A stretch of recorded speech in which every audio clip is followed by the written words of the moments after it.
everybody. Make sure that the camera got like I love it. I'm Brandon Bellanti. I'm a Design Your Own student in library science here. And my topic today is podcasting. So I was hoping to have more people get a little bit bigger data points. But who has listened to a podcast at all ever before? Okay, yeah, everybody, right? Who's listened to a podcast in the last year? Maybe just keep your hands up. Last month, let's see, last week, and then today. Yeah, okay, so I'm in that crowd too. I have my routine, put on my podcast in the morning and get ready. So, obviously for this crowd, podcasting is something that's kind of familiar, right? And before we really delve into it, I just wanted to talk briefly about why libraries should care about podcasts. My background is not in podcasting. I've never started my own podcast, but I've helped a lot of people start theirs, and my background is in audio production. So kind of more of the technical side of the process and less on the creative and the writing side of the process. But I just wanted to point out why libraries should care about podcasts. I think this is obviously a very controlled little sample group, right? But I think people are really listening to podcasts. They've made a comeback in the last couple of years, it seems like. I know in a lot of my friend circles, we're always talking about what podcasts we're listening to and new ones that are coming out.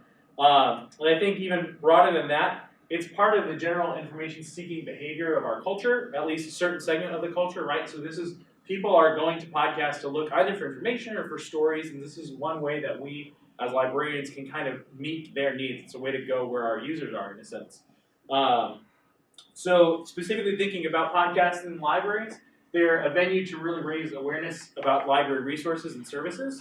So possible things that you could do as a librarian with a podcast. Broadcast a short, a couple-minute podcast about events that are coming up at your library. Talk about new books that you've bought in the library and have the librarians review the books, or maybe even find some older books that are on the shelves, some favorites, so librarians can kind of just raise awareness about different books that you have. You could invite an author, especially a local author, would be an awesome thing for your library to have a platform where that author could come and talk about their work, or even do a reading of part of that work, or if it's a poet, they can do a reading of poetry. And then also another way that librarians can really, I think, leverage podcasts in the public favor is by interviewing local personalities or local officials, or even just talking about local issues. It's a way that librarians can kind of become this resource for the community and be a platform for people to talk about issues that really matter in the community. So I think those are just a few reasons why, especially for librarians, we should think about podcasts. But they'll apply a little bit more broadly here as we go through this. So today I'm just going to talk about a little bit of information on each of these. We're not going to delve too deep into any one of these, but we're going to talk about a little bit about the planning process for podcasts, picking some equipment as you are trying to figure out what exactly you'll need equipment-wise, then creating a space to record in, hitting record and actually making your podcast, then going and editing and a little bit into the process there. And then we'll look a couple of the different platforms, not too in-depth, but I'll talk about kind of the general publishing process and how you'll get your podcast posted on the web, and then also in the spaces like iTunes or Spotify or Overcast. And then also reviewing and kind of growing as you're making a podcast. So the first step is planning for your podcast. And this is one that I really found interesting. I went to the ALA Midwinter Conference, and they had a session on podcasting, and they spent most of the time actually talking about planning out the content. And I think that's a great place to start because I have a lot of friends who are like, oh, I want to start a podcast. And they're like, well, I don't know what I'd make it about. And so it's if you start with that attitude, it's kind of just rambling, it's not probably going to be a great podcast. But you have to think through some really specific questions. Why do you want to make a podcast? And that kind of informs the next question, who will your audience be? So as you're thinking about kind of starting out, right, you're thinking, okay, what kind of content, why do I want to make this thing? Am I making it to raise awareness? Am I making it to get stories out, to tell stories? And who's going to be listening? Now, obviously, you're not tied in or locked into an audience. You can change that and grow, but it's important to think about that at the start, even as you're creating it. What format will you use? Or is it going to be a podcast where people are interviewed? Is it a conversation between two hosts? Are you going to do book reviews? I know some of my favorite podcasts are more like investigative journalism kind of podcasts. So there's all sorts of different formats that people are using for podcasts. Telling fictional stories, telling non-fictional stories, all sorts of things that libraries can use to their advantage, I think.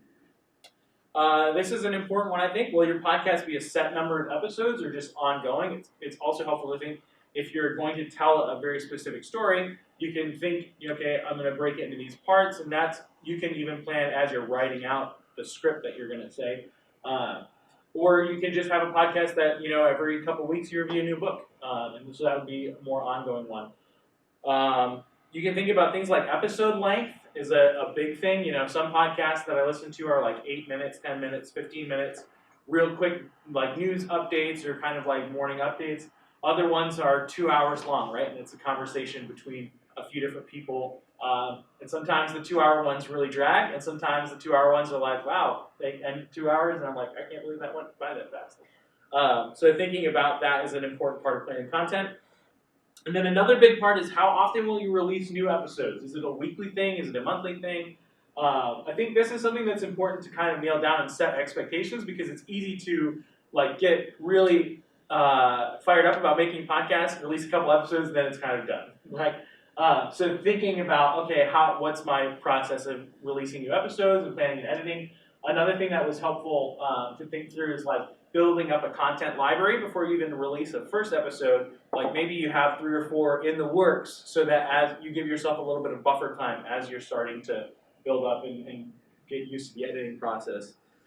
So there are no real set answers to these questions. There's no specific how long your podcast should be or how long any of this.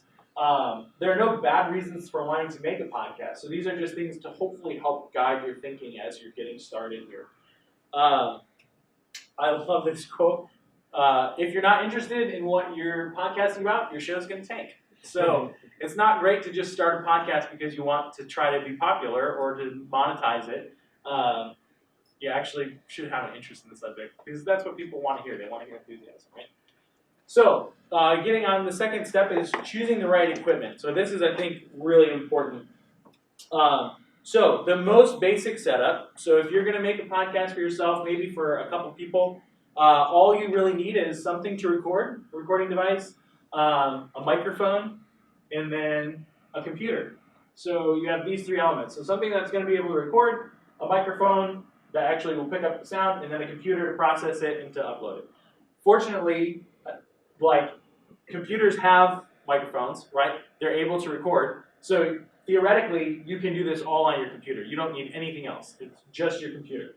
And we'll talk a little bit about sound quality in a little bit, but those first 2 things are more if you want to try to experiment with sound stuff, or having a recording device like the one here, the Zoom box here, is great if you're going to interview somebody, right? So you don't have to drag your computer and a big setup around. You can just take that and then transfer the media to your computer. So, like I said, you don't have to have the microphone and the dedicated recorder. You can do it all right on your computer. If you want to do a little bit more advanced, if you're making a podcast with a few different people talking, or you just want higher quality audio for yourself, some things that you can think about are buying an audio interface, some cables and adapters to go with that interface, and then even an audio mixer if you have several different people talking. So I'll talk through each of these. So the interface is this. You can see you can plug 2 different microphones into here and then mix them a little bit here. But also the advantage of having an interface is when you hook it up to it's called a DAW, a digital audio workstation, like GarageBand, or we're going to talk about Audacity. When you hook it up to a program like that, you can record in 2 different tracks at the same time. So then as you go back and edit, you're editing each individual voice and not just a pre-mixture of the voices. The same thing that's a big advantage for having a little mixer like this. This is one that I found on Amazon that also includes an interface. So you can plug a USB directly into this mixer, plug it into your computer. So you don't need kind of the go-between of going out of a mixer into an interface into your computer. That'll do all the work for you. Again, you're just mixing with a few different channels here. You can have 4 or 5 people talking at the same time. You don't necessarily need that, or you can choose a microphone that would pick up everybody in the room at the same time anyway. So this is if you want to have like dedicated channels to different people and a lot of mics. So these are, again, things that are more advanced. If you're just getting started, you won't need these, but it's helpful to think about, okay, down the road, if I want to do more things, what's this going to look like? Most audio equipment uses XLR. Actually, a lot of it's getting networked now, but a lot of times you'll see these kind of connectors which don't interface with your computer. And so that's why you need an interface like this, where you would be able to plug a microphone here, plug this into this box, and then run a USB cable from that box to your computer. So it's just kind of a go-between between the audio equipment of the microphone and then your actual computer to process the audio. Again, this is kind of more advanced stuff, so you won't necessarily need this right off the bat. And then there's a lot of other equipment that you may have seen or heard of, if you've seen like pictures of podcasting studios or anything like that. So these are, again, things that will just help improve the sound quality. So you've got things like pop filters, shock mounts, microphone stands, headphones, isolation shields. So here's pictures of all those. We've got an isolation shield, basically is just something on a stand, or I think that top part detaches and you can set it up on the table. You would set that around your mic and it kind of provides a little bit of soundproofing for your mic, so as you talk into it, external noises aren't there as much. Something like a microphone stand, this is a nice one, clips on the table, so you can kind of swivel it around a little bit. You know, things like pop filters, so as you're talking, consonants like S's and P's kind of get a little bit softened before they hit the microphone. And then a shock mount, something like this, the microphone is completely suspended, so if you bump the table or if it eliminates a lot of the room noise too, because the microphone is not responding to what's happening around it necessarily because it's suspended. So that kind of gets into the next point about microphones. So when you're thinking about microphones, you'll see a lot of different options, a lot of different types. So I think the microphone and the accessories that you provide to it in the form of shock mounter and some other things, I think that's the most important, the most significant factor in the sound that you're going to get ultimately. So especially for microphones and audio equipment, inexpensive does not mean it's a good value. I've learned over the years, it really correlates. It's hard to get a really good value on a really good mic or a really good deal, because you're just going to pay, like, you pay what you get what you pay for, basically. So there are two main microphone types you'll probably see: condenser microphones and dynamic microphones. All that means is it's a little bit different in how it actually picks up the sound. So you might see microphones like this. This is a classic Shure SM58. It's like one of the classic vocal microphones of all time. It's a really rugged microphone. You can like literally throw these things on the ground and they'll still work and pick up just fine. So that's an advantage of having a microphone like this. The disadvantage is they're not as sensitive. It's a dynamic microphone, so how it actually records the sound means that you'll get a little bit less quality. Not quality, what's the word I'm looking for? You get a little less amplitude in the sound form. So what that translates to is you can do less with that sound. It's not as versatile. It's harder to mix a little bit. These microphones tend to be a little cheaper, but you also have to factor in, you know, the cables and the interface and stuff like that. There's not a lot of them that are USB, so a lot of those are like that. What you'll see a lot for podcasting is condenser microphones. So condenser microphones are, again, it's just kind of how the microphone operates. They're a lot more sensitive to sound, and so you can get a lot clearer audio, a lot more like workable audio. This one from Blue is a great microphone manufacturer. This little snowball mic, I think, is like $50 on Amazon. It's like a huge podcaster's favorite microphone for starting out. And then something like this is a little bit more recognizable kind of podcasting condenser microphone. This one's got a pop filter right here also, so it kind of eliminates those again, the sibilants from the S's and the pops from the P's.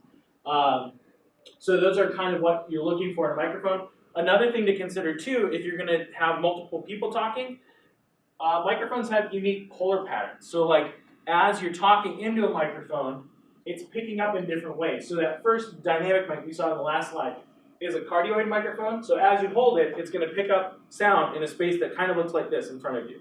And then the microphone's here. Other microphones are bidirectional, so like it would pick up what you're talking in right here and pick up what's behind it, but not necessarily on what's the side of it. So this is kind of a really interesting thing for audio science and not so interesting for podcasting. The important thing to know is there are different types. So if you see words like supercardioid or omnidirectional or shotgun, it's important to kind of know, okay, these refer to the sound. If you're going to have a podcast where you want to just set a mic up in the table and have a bunch of people talking, maybe an omnidirectional mic is great because you'll pick up sound from all around. Versus if you have one cardioid microphone and you're trying to get 5 people talking into it, you'll have to, turn it to everybody who's talking, or you'll lose a lot of voices in the process. So again, just thinking through, okay, what kinds of, needs do I have as I'm recording this? Microphones, you don't have to spend a crazy amount of money, but like I said, that little blue microphone, I think this one's like $50. This one's like 100 and something, maybe 105. And then as you get up to like really nice studio condenser microphones, you can spend $200 or $300. Again, the nice thing about podcasting, you can do it with just a computer. If you already have a computer, you've already got a whole setup right there. And then these are things that you just can keep adding on to increase the sound quality. So once you've got a microphone picked out and you've got your setup, you want to think about the actual space that you're going to record in.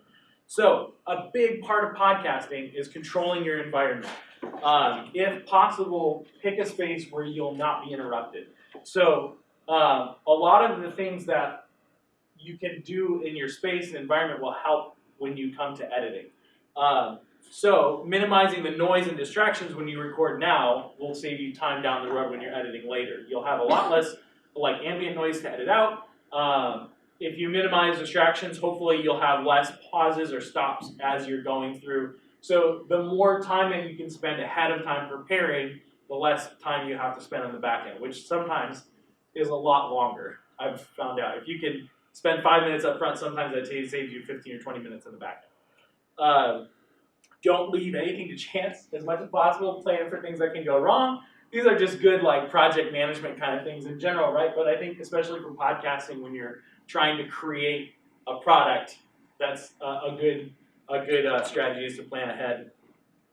You can have a stopwatch and a notepad. So as you're going through, you can have the stopwatch running just to see, okay, where am I at in my timing? Or to say, okay, 10 minutes in, I think I messed up a word or pause or whatever, and I want to go back and edit that.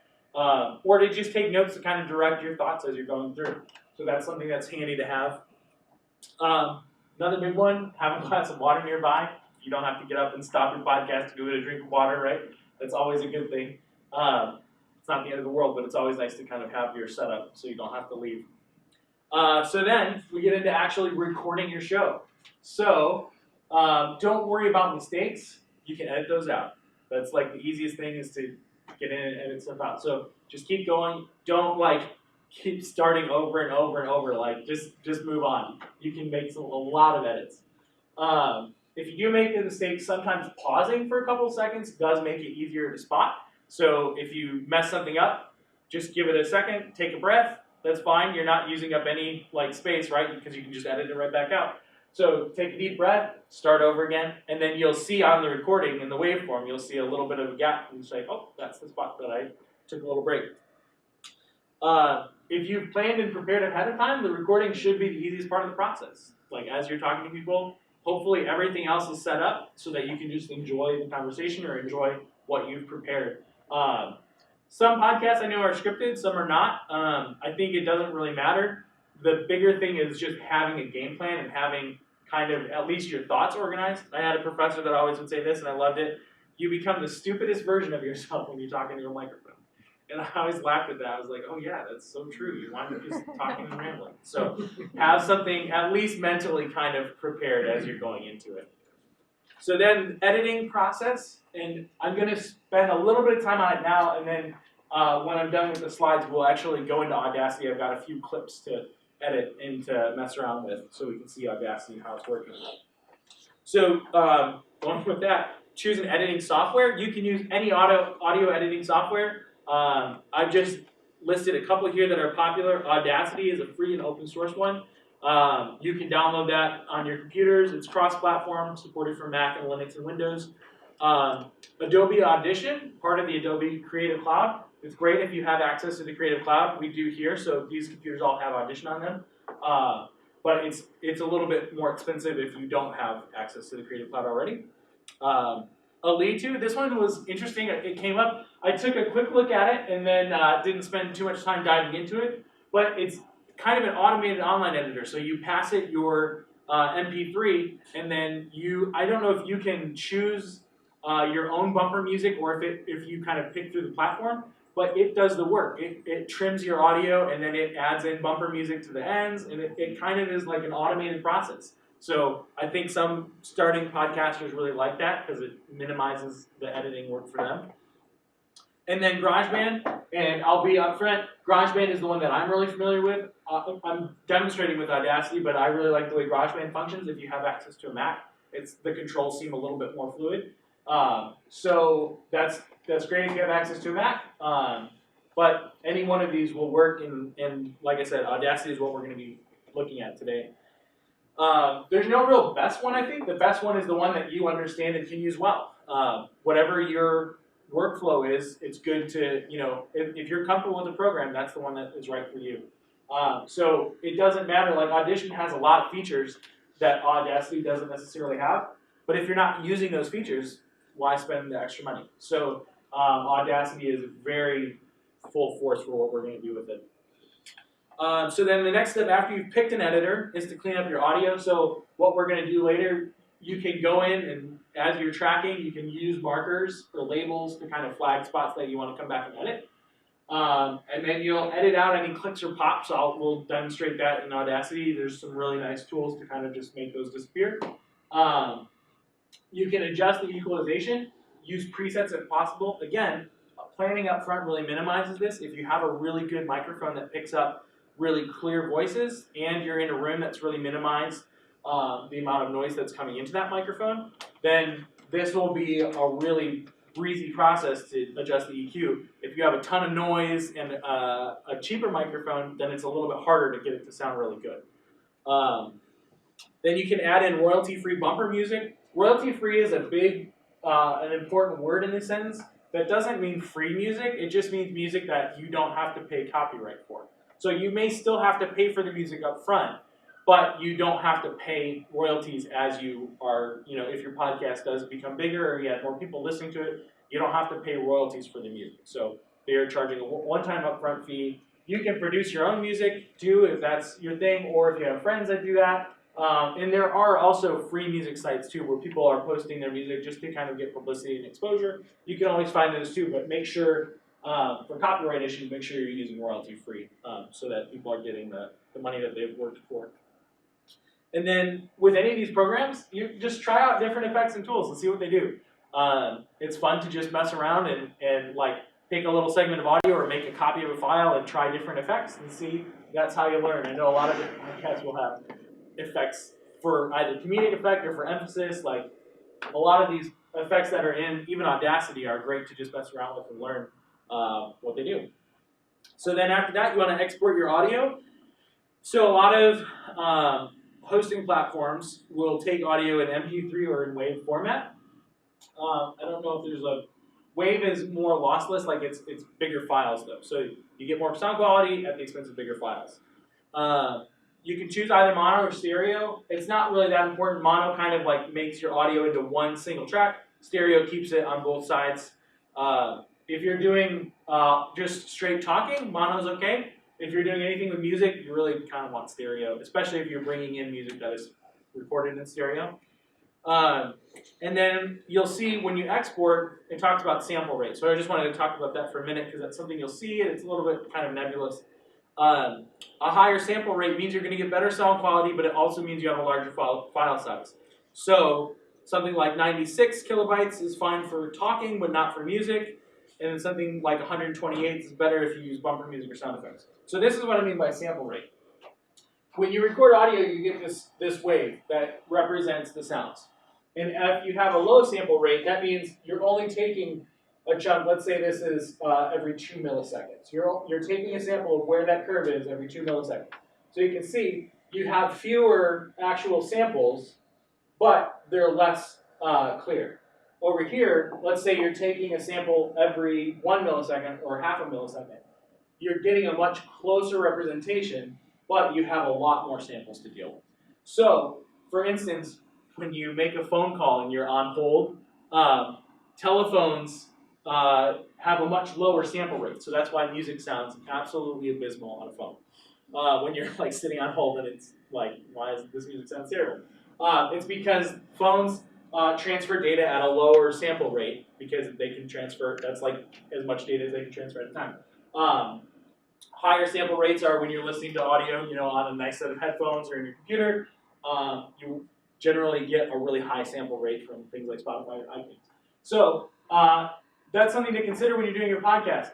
That first file here, 96 kilobytes a second, is going to be a much smaller file than 128 kilobytes a second. So if you're having a problem with uploading time, if you're creating a 2-hour podcast, it's going to make a difference if you're uploading a smaller file or a bit larger file. So that's something you'll see. We'll export a file and see what it looks like too. So once you've got this MP3 right, you're going to publish it and upload it. So you choose a hosting platform. Now there's some confusion about this.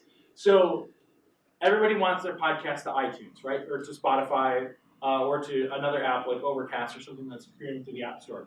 So what you do first is you pick a website. You can host these things on your own websites. The problem is they're generally big files. And so unless you have a server that has a huge bandwidth, you don't want to host these things on your own because it's going to be really slow for your listeners to download them, especially if you have multiple people listening. So the best thing is to pick a hosting platform. So these are a few. Buzzsprout is one that I've personally worked with. Blueberry, Spreaker, and SoundCloud are a couple. I think these are all on the list too. So they all do kind of the same thing. They allow you to upload the podcast, and then they provide like a kind of like an artist page where you have the podcast there. When you're picking one of these, you can consider things like cost, upload limits, how it integrates with iTunes and Spotify, and even like the aesthetics of the site. SoundCloud is like kind of like do it yourself kind of page, where Buzzsprout's a little bit more polished, and same with Blueberry. So that's important if you're going to be like embedding their player into a website, right? You want it to look nice and not be a little bit more kind of homemade looking. I don't have a real recommendation because they all do different things, and so it's kind of what you want. Some of them will have, I think actually all of these have platforms that you can upload for free. Like you're not paying any subscription. And then as your like listening numbers go up, or you might hit upload limits. So Buzzsprout, I know when we were using it, we were allotted a certain number of minutes every month, and then once you hit those minutes, you have to pay for more minutes. But it wasn't file size, it was based on minutes of your podcast. So that was kind of an interesting model. Other ones will charge you based on the actual file sizes that you're uploading. Integration with iTunes and Spotify, some of them are like, hey, we'll provide you a link, but you have to go deal with iTunes and deal with Spotify and give them the link and make that happen. I think that's actually the next point here too. Yeah, so once you've uploaded, you can submit an RSS feed. So basically, Buzzsprout will say, hey, you've got your podcast up here. Here's a link that you can submit to iTunes. And they have it all in the documentation. It makes it easy. Some of them, I know Buzzsprout will do it for you. So it's like it has a link and you just go, hey, I want this on iTunes, and it'll take care of everything for you. So that's another thing to consider when you're evaluating these things is how well they integrate with things like iTunes or Spotify.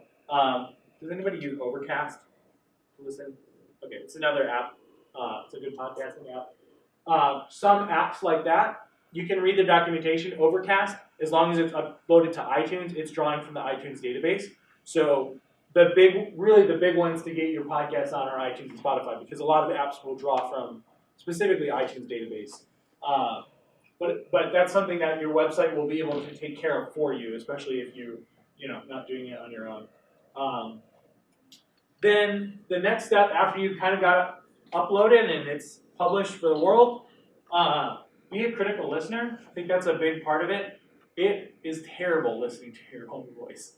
Like, I'm dreading watching this video. But one of the best things that I did was when I was producing some content was listening back through it and saying, okay, wow, this is really rough. And then you learn and you get better, and you get more comfortable with your voice after a little bit. But it's a hard thing to listen to your own self-talk. good podcasts are hard and they take time. You won't, I think the next one, don't expect a huge following on your first day. Like, it'll take time to build up listeners. And that's okay. So listen critically to your final project. What went well? Like, what things do you like about it? And what things maybe do you want to change for the next time you record? You can ask your friends and family for feedback. Podcasting or any time you're creating art is a really vulnerable experience, right? So it's that, okay, I don't want to really release this to the world, right? So start with some friends that you feel really comfortable with and have them evaluate it and ask for really honest feedback. Especially if you have friends that are doing this sort of thing, like ask them, hey, what could be better? But I know that's a really vulnerable stage in the process. I think a big part is read blogs to see what other podcasters have learned along the way. There's so much information out online about podcasts and starting podcasts, so use that resource.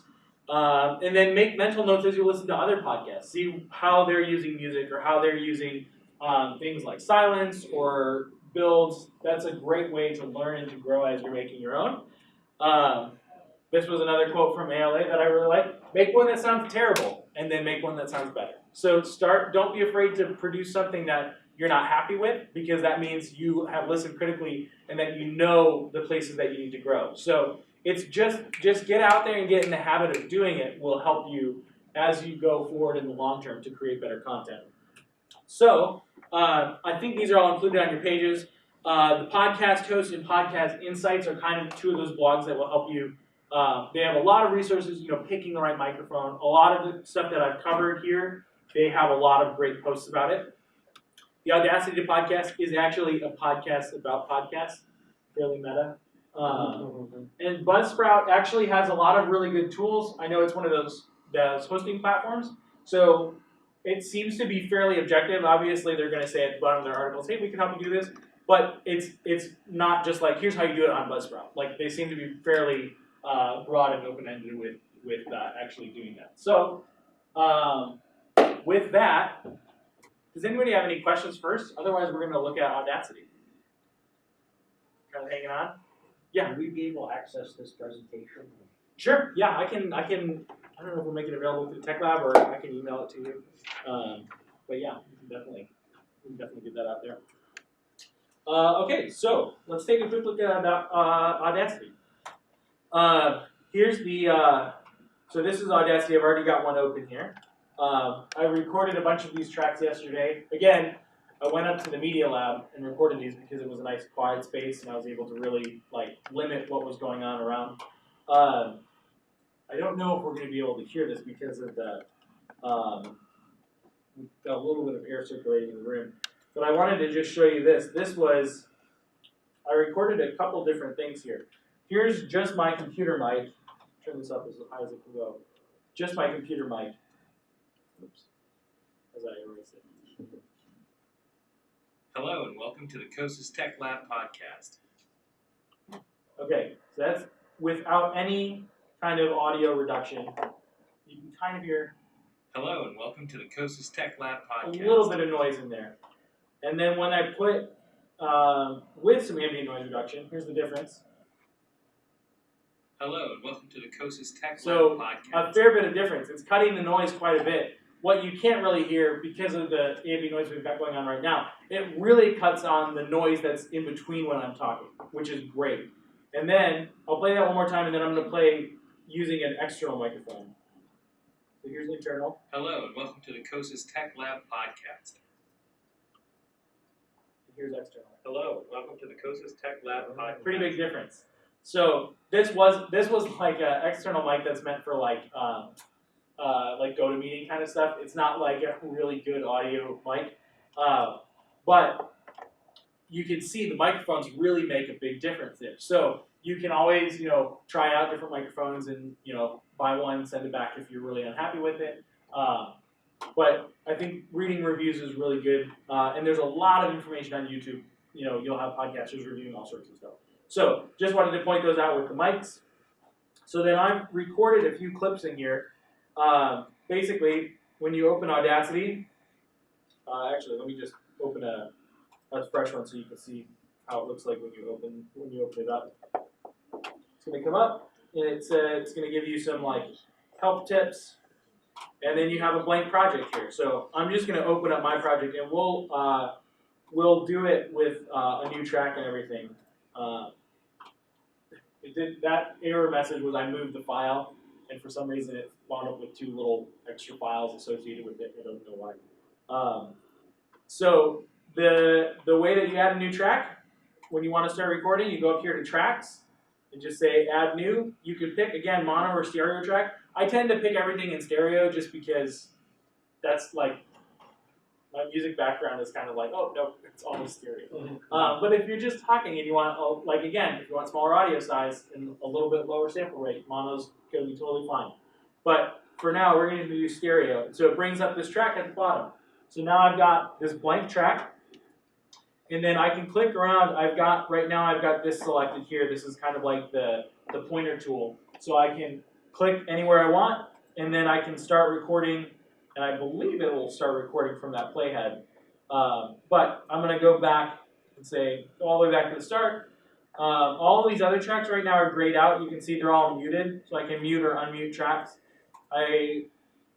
If I recorded with this unmuted, it would be playing this track as I was recording as well, so that's like a lot of chaos and noise. So we're going to keep all of those muted while we're recording. So we're going to go back and start here. Then all you do is hit start. And so now it's recording everything I'm saying. You'll see it's picking up that audio. And then I can basically just talk away. And my podcast is going. So I've got that track now. I can do things like move it front and back, right? Move it around. I can zoom in or zoom out, apparently. But you can get a real good picture of, okay, I wonder what's happening here. You can see there's that actual audio wave. So you can get in really close and look at the different tracks. So I'll just show you what I've got from yesterday. Here is the first one. I'm going to solo that, so now it's only going to play this track. Go back to the start. Hello, welcome to the Tech Lab podcast. Today we're going to be talking So about... again, just recorded this yesterday, right? So we'll do things like this one, for a podcast, there's not a whole lot of editing to do that. choosing the right equipment, or to do with this one. A couple, I said a couple times, so setting up like your that. space, making sure You just hear that. I don't know if it was really clear. Let me do this quick play so I can go and zoom in, and whenever I click now, it will actually start playing. If I can zoom in. I think it was right here. setting up your space, making So sure you can actually say, hey, I want you to play only this section. setting up your space. But do you hear that the click when I play that? Setting it. Yeah. So that's the kind of thing you can go in and edit. So let's go ahead and do that real quick. So I'm going to just zoom in on this waveform. I can see that click real clearly, right? It's right there. So now all I want to do, there's a couple things I can do here. I can either say, okay, I'm going to grab and highlight this, and fortunately Audacity has a built-in click removal. Like go here. I'm going to say make it fairly sensitive. There's nothing else happening at the time that click happened, so let's do fairly sensitive. And it's going to maybe do something.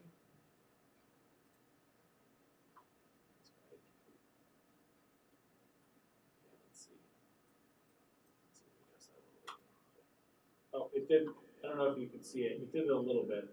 So if you can get it to work, you can see every time I do that, it's like pulling it a little bit down. But the better way to remove a click like that, if you can, so let's listen here, right? So I can just go in here and literally drag that and delete it. So now my audio is here, right? So now I'm going to back out a little bit.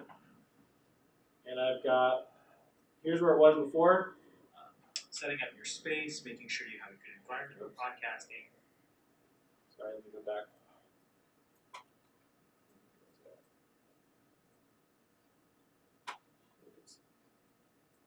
Setting. Yeah, right there. So that's what it was before. Setting up your space. And I got a nice there too. So let's just go ahead and take out that and the click. So now I have, move it so I don't mess this up.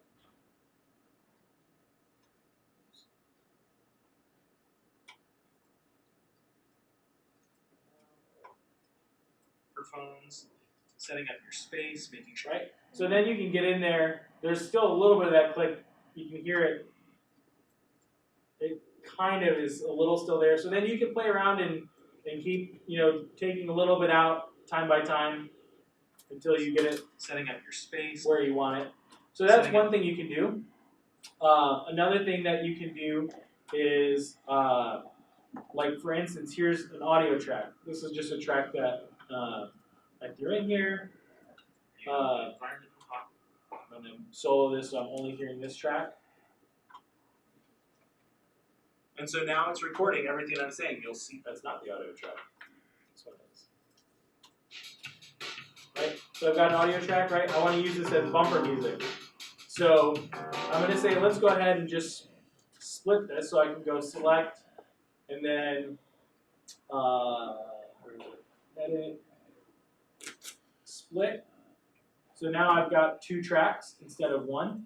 I can grab this part of it and move it.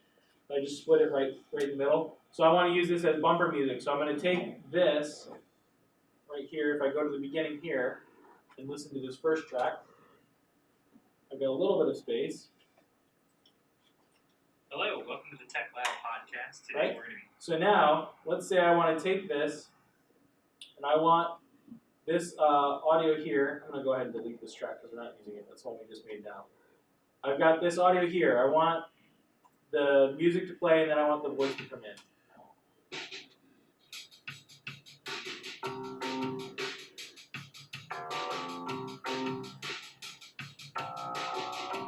Hello, welcome to the Tech Lab podcast. Right? Today we're So going to now, be the music is like overpowering the voice. So then I can go down here and say, okay, from about, let's do, I want the music to, from here to here. So I'm going to set that region. I'm going to label that. So you can say, I think it's in this, I think maybe it's in edit. Yeah, labels. So you can say add a label at selection. So let's just say right here, right before that audio clip starts, I'm going to say, let's make a label. We're going to call this, let's say, fade out music. So then I'm going to go back in here with this one and see it jumps to that label. It jumps either to like the end of a clip here or the start of a clip up at the top, or I can jump to where this label is. So I want from there, and let's say to about right, well, let's just go to the end of this clip. And then I can go up here and say effects, fade out for that track. You can see now that changed, and now it's going down to nothing. So I can also say I want it to fade a little bit faster. I can clip a little bit off at the end of this. Let's take that out. Then we're going to start here and say effect, fade out. So now, when my vocals come in,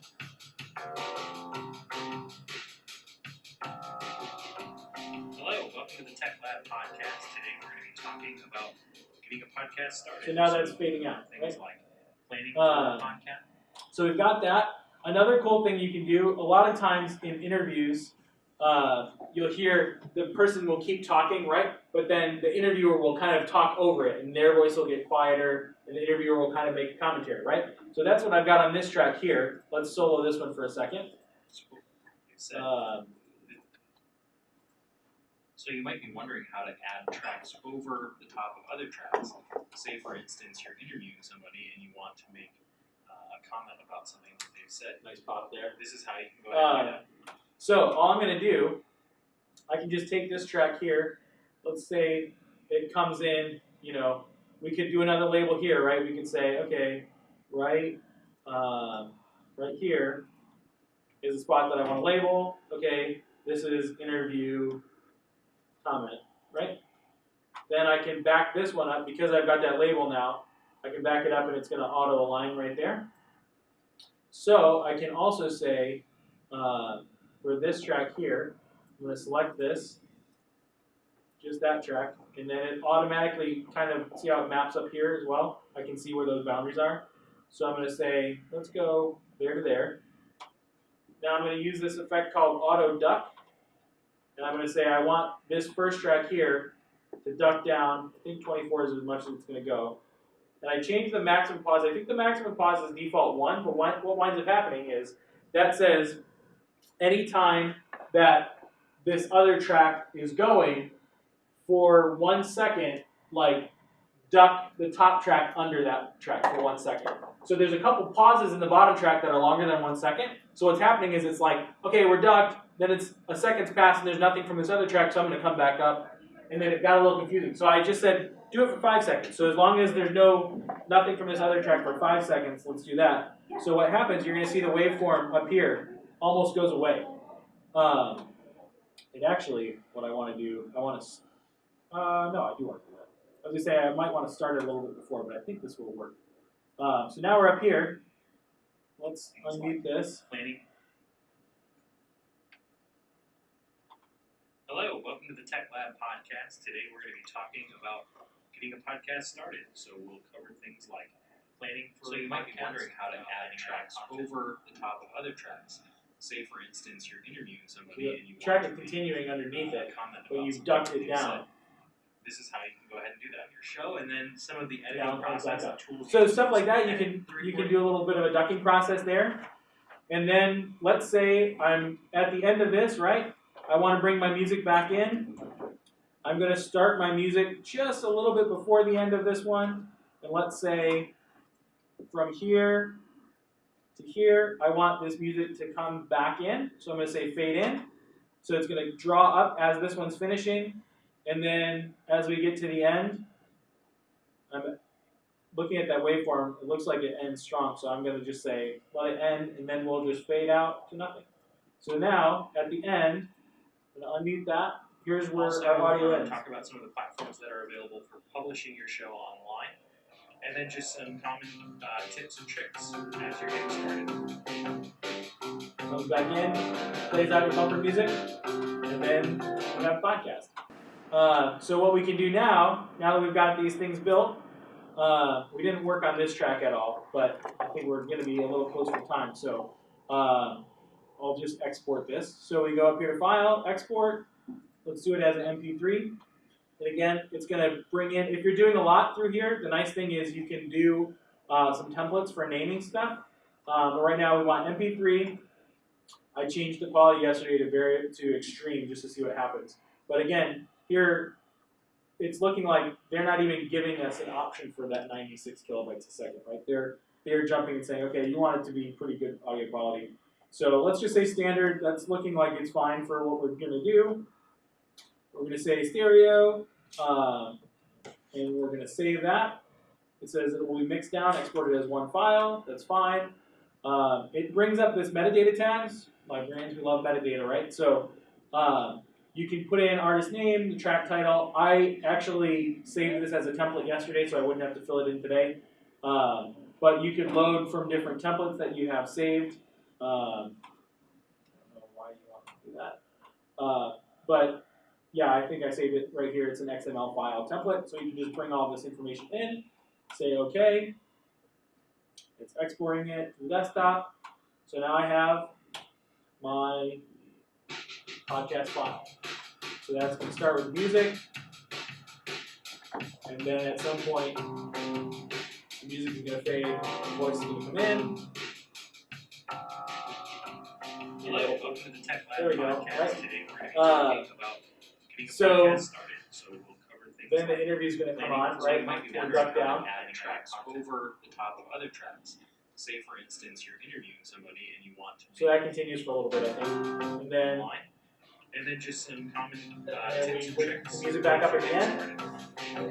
Podcast ends, and then music will play for a little bit, and then ultimately it'll just take it to go here. That's it. So there's your podcast. And that's, I think, all I have. So, questions? Yeah. Does that work on? Yeah. So that's one of the reasons I picked Audacity to try to do this demo. It's cross-platform, so you just download it. I guess I didn't even include the download link. If you Google Audacity, it will come up right away. It'll be like the first thing. It's, free and open source. Other questions? Yeah. Do you like GarageBand?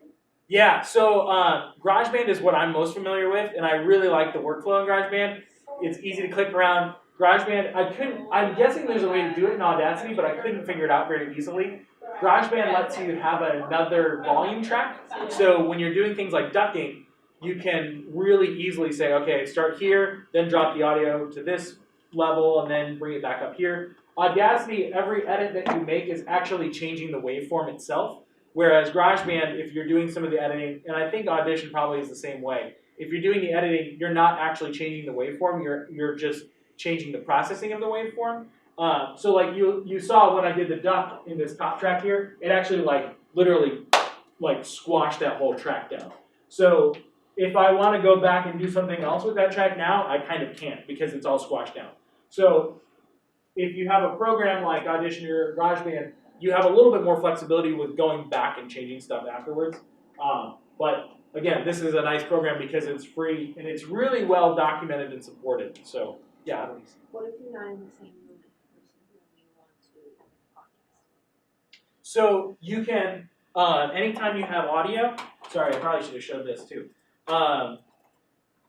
You can bring in a track. All you do is just grab a track and drop it in here. It asks whether you want to save it. Dialog box just went away. So that way we would have to record our audio on another. Are you talking about record an interview kind of thing? Yeah. Yeah. So you'd have to figure out a way to record a phone call, then bring it.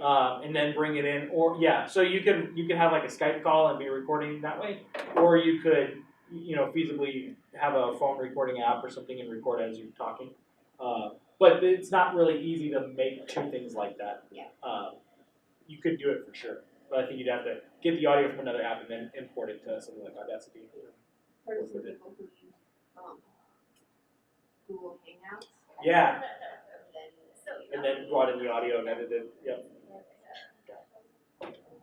Cool. Well, if you have any more questions, I work over on the other side of the wall. So, yeah, you can shoot the Tech Lab any emails you have.